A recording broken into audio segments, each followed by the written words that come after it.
You're still watching Politics HQ on News Central Television. At this time, we, of course, switch conversation to talk about some recent developments in Nigeria. Now, Nigeria stands at a fragile intersection where insecurity collides with diplomacy. The uproar over President Bola Tinubu's ambassadorial nominees and the immense burden placed on the new Minister of Defense highlights a national nation grappling with insurgency, banditry, and internal unrest. Now, these challenges extend beyond domestic borders, shaping Nigeria's global standing and foreign relations. As doubts grow over credibility and strategic direction, one pressing question looms. Should Nigeria rely solely on its institution or embrace foreign assistance to confront its deepening security challenges? Well, joining me to discuss this right now is, of course, Nick Agule is a public affairs analyst, and also Sergius Ogun, former member of the House of Representatives and an ADC member too. Gentlemen, thank you for your time. Thanks for having me. All right, let me start with Thank you, and good evening to our viewers. Yes, thank you. Let me start with you, Mr. Ogun. Let's start with the ambassadorial nominees, which has continued to generate reactions. On that list, we are seeing, of course, former public office holders, quite a number of them. Nigerians are beginning to ask questions as to why they made it to the list. We are seeing some, a key office holder too within INEC, Nigeria's electoral umpire, and some former critics of Mr. President who have now turned to be allies. Now, for you as a Nigerian, Mr. Ogun, this ambassadorial list, would you say it's comprehensive enough in terms of competence meeting expectations, or do you just see it as another political form of compensation?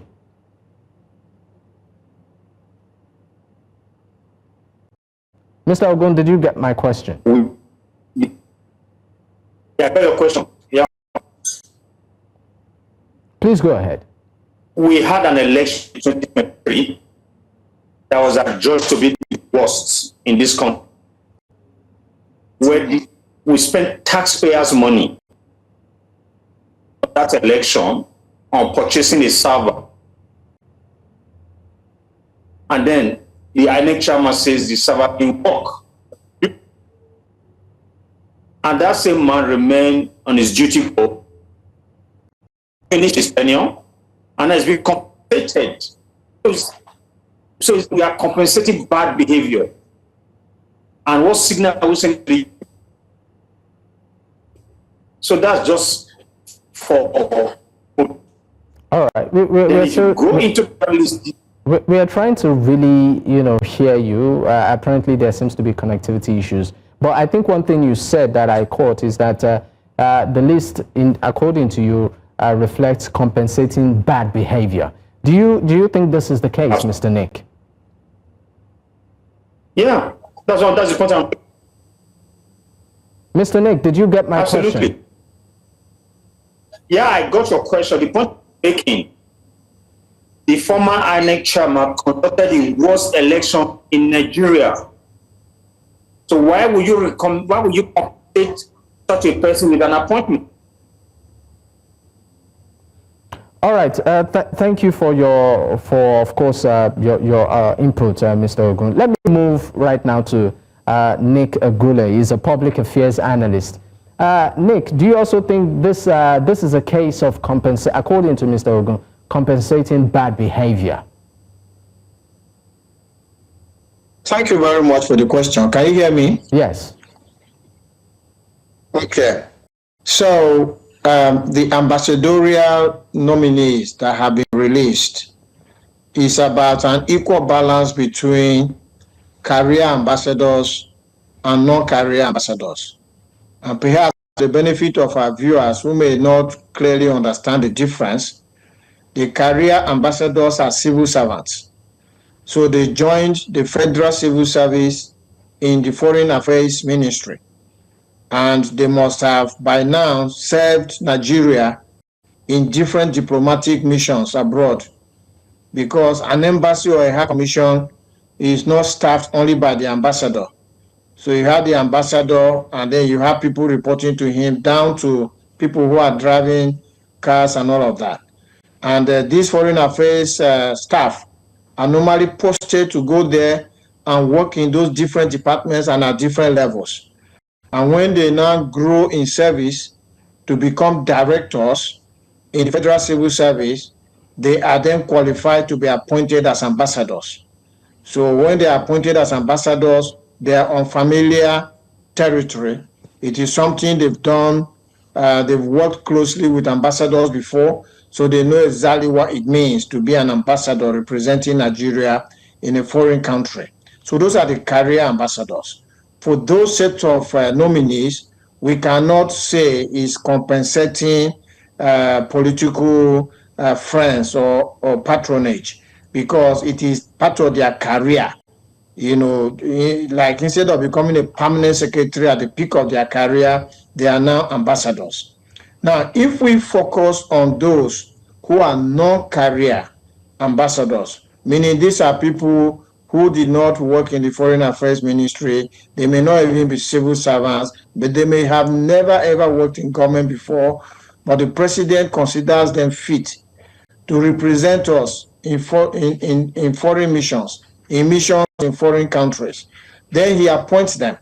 And those are the ones that are the non-career ambassadors. Again, amongst that list, there are people that obviously you can see that they are competent to be able to showcase Nigeria in a foreign land.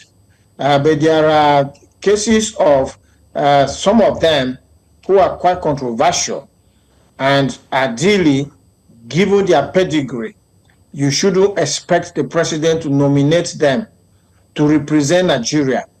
And specifically speaking about these ones, number one, the social media personality called Reno Omokri. So this is a man in the run-up to the 2023 elections called the president a drug dealer. He also said the president did not have a certificate. The president forged his certificate. So for a man who would have made such disparaging remarks on the person who later now became the president of Nigeria, took an oath of office to become the president of Nigeria, and as we speak today, because I follow him on social media, there is nothing on his social media handles for him to have expressed regret, taking blame, and probably said he was mistaken when he said the president was a drug dealer. This is a man that said that we should take the urine samples of the president, and if we test it, we can find out that he is actually dealing in drugs. For a man like that to go and represent Nigeria abroad, I mean, what is going to be the image of Nigeria in the eyes of the country that receives him? Because let's not forget, whatever is happening on social media is not only being observed only in Nigeria. The whole world is seeing it. And whichever country that they are going to send him to, the country is going to do a research on him. Because, you know, the process of appointing ambassadors does not end with the presidential nomination. As the president has nominated them, the Senate is going to go through a confirmation process. And after that confirmation process, the countries that they have been sent to will also screen I'm sorry them, to interrupt and you, if Nick. they don't like them, they will not accept them. Just to, and this is me, of course, not trying to play the devil's advocate of some sort, but you said that you follow Ren on social media and he has not sort of made efforts to rescind on some of the things he said about Mr. President, but he did post something on X about 5 days ago. He said, "I thank God Almighty for this nomination and look forward to serving my fatherland and humanity. I am particularly grateful to the President and Commander-in-Chief of the Armed Forces." And he goes further to say that the President has taught me the meaning of forgiveness and has helped me better understand what patriotism entails. In short, Christ-likeness is demonstrated in him. Is the right man at the right time for the right job and deserves the right hand of fellowship. So I think on the aspect of forgiveness there, it sort of tried to reflect, for some Nigerians, they will say some sort of remorse. No, so I read that particular statement where he said the president has taught him what forgiveness means. Look, This man, I tell you now, this man is a character that is like an amoeba. You know, we used to do biology in school. Amoeba was an animal that was formless. You can't even tell his shape. You know, it's a double-speaking individual. He has never come out to, in that statement where he said the president has shown him what forgiveness means. Look, I can assure you that if tomorrow President Tinubu is no longer in office and somebody else is in office, this same Reno Omokri, in trying to support that person who will be in office, we say that, yes, he said that President Tinubu forgave him, but he never said he did something wrong. He never owned up to the fact that what he said about the president was wrong. So basically, just to put it in sum, what you're trying to say is that Reno cannot be trusted. Of course, you cannot trust him now, because a man who said the president is a drug dealer, and because as at that time when he said the president was a drug dealer, he was hoping that Atiku Abubakar will win the election. So he was supporting Atiku Abubakar. And Atiku Abubakar lost the election. And then the man now started speaking favorably about President Tinubu. And then President Tinubu appoints him. And then he said, oh, look, there is something. I can tell you something about yourself. And then later you quote me. You carry me along. I can just say, oh, you forgave me for saying what I said. That is different from me saying I am wrong. And I discovered that I am wrong, that President Tinubu never dealt in drugs. President Tinubu never forged a certificate. I'm sorry, sir. What I have said, I have withdrawn it. That is a different statement from saying the man has forgiven you. Look at him there. That was in the days in the run-up to the election. That was in London at the Chatham House, where President Tinubu went to make a statement. He went there to harass him. You see, one thing with President Tinubu is that President Tinubu has shown himself to be a man who is ready to deal Nigeria to mute opposition voices. All right. Because this government is a government that wants a one-party state, which they are working very seriously to achieve. They also want a one-voice country, a one-voice state. So all right, thank you very much. Nick, no matter what you said about this president, he is going to market a Nigerian job that has been entrusted to him to you, so that he will turn your voice around from criticizing him for working for him. And those are the likes of Daniel Bola. You know, these are strong critics of him. The president is ready to trade Nigeria. All right. Thank you for your thoughts there. Some would also tell you that politics is a game of interest. Maybe, just maybe, this is what we have been seeing play out. But let's go on our final break. When we return, I'll be coming back to you, Mr. Sergius Ogun, on your take on the new Minister of Defense and what the expectation lies ahead. Stay with us. We'll be right back.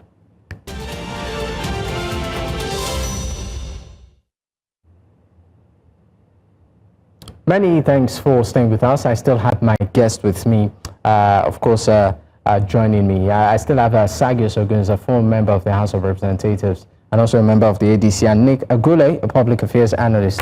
Now, before we wrap up, I'd just like your response, Mr. Ogun, in 30 seconds. The new defense minister, their expectations.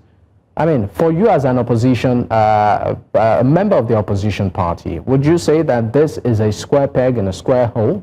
Yeah, I think he's there's a holdback. I think that's president by now. Did you get my question, sir? We seem to be having a bit of difficulty trying to connect with Mr. Sergius Ogun. But I'd also direct the same question to you too, Nick Agule. In terms of the expectations ahead, Mr. General Christopher Musa, was he the best pick? For me, he's not the best pick. The reason why I say that is that we just had him as a chief of defense staff for 2 years plus. So it's not as if he's new in the job. I'm asking myself, what is it that he couldn't do when he was Nigeria's #1 soldier with all the troops under his command, and he couldn't do it? And insecurity gained ascendancy during that time? And what is he going to do now as Minister of Defense that's going to change the game? Because for me, there is a lot that he could do as Chief of Defense Staff. When you get a job like a Chief of Defense Staff, you really need to take certain steps. All right. All right. Thank you so much. It's been a pleasure having you gentlemen. Sergius Ogun, former member of the House of Representatives and also a member of the ADC, and Nick Agule, public affairs analyst. Thank you so much for your time. This is the beat we can take today. In case you missed out, you can catch up on our YouTube platform. You can also follow us on social media. The handle is there on your screen. You can choose to follow me personally at Dakbo, at Duboyi. Until I come your way again, good night.